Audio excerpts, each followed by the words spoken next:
Okay, today I want to talk to you guys about the title of my message is What is in Your Basket? What do you think that means? Okay, that can work too. Okay, so I want to read you a scripture and then you tell me what you think this story means to you. So it's Matthew 14, verse 13 to 21. So it's a long one. Just listen, just stick with me. So Jesus just heard about his nephew John the Baptist being killed. Okay, so now they're on the move. So it says, when Jesus heard about John, he left there privately in a boat and went to a secluded place. But when the crowds heard of this, they followed him on foot from the city. So this is at the point where Jesus was starting to become famous. People heard that he's doing miracles. So if you see this guy, they're following him. Okay. He went ashore. He saw a large crowd and felt compassion for them and healed their sick. So now Jesus is here and there's a bunch of people and he's healing the sick and he's preaching to them. Okay. And when the evening came, the disciples came to him and said, this is an isolated place and the hour is already late. Send the crowds away so that they may go into the villages and buy food for themselves. But Jesus said to them, he said to his disciples, they do not need to go away. You give them something to eat. They replied, we have nothing here except for 5 loaves and 2 fish. He said, bring them here to me. Then he ordered the crowds to sit down on the grass. And he took the 5 loaves and the 2 fish, looking toward heaven. He blessed and broke the loaves and gave them to the disciples. And the disciples gave them to the people, and they ate and were satisfied. They picked up 12 full baskets of leftover broken pieces. There were 5,000 men who ate, besides women and children. Okay, so this is the account of Matthew. You guys know that Matthew, Mark, Luke, and John all wrote about the same thing, but from different perspectives. So if you read, so in this account, it doesn't say that the little boy had the loaves and fishes, but in John's account, it says the little boy. I just want to get to, there was one person, a little boy, that had 5 loaves and 2 fishes. And Jesus took that and he multiplied that for 5,000 men. You guys get the story. So what do you get out of this story? What do you see as important in this story? Anyone? Good. So nothing's important in this story? No, nothing. It's not going to be wrong. So anyone, just what do you think is important in this story that I just read to you that happened? Jesus, okay, yes, Jerry? If you need something in life, you have to use what you have. Exactly. Yes. Okay, so that's what I want to get to. Let's think about this. It says 5,000 men. Okay? Let's say each man was married to a woman. So that makes 10,000 people. Let's say each family just had one child. That's 15,000 people. Not just 5,000. We are maybe 20 here.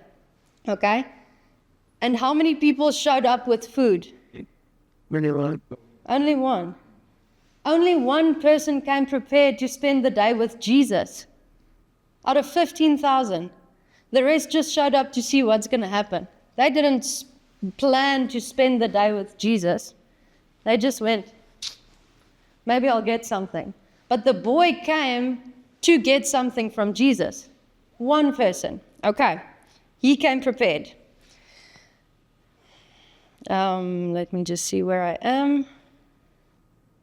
Okay, so the amount of food he brought was just for himself for a day. If you think 5 loaves of bread and 2 fish, that would have lasted him a day.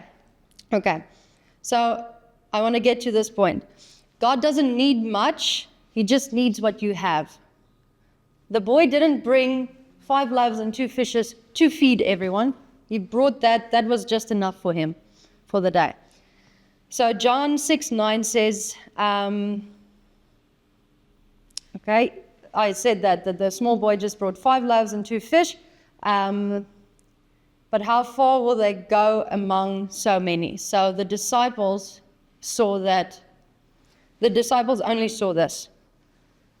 the little basket with 5 loaves and 2 fishes. They were already doubting in Jesus.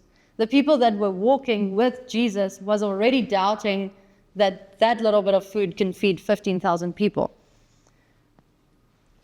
Let me do this.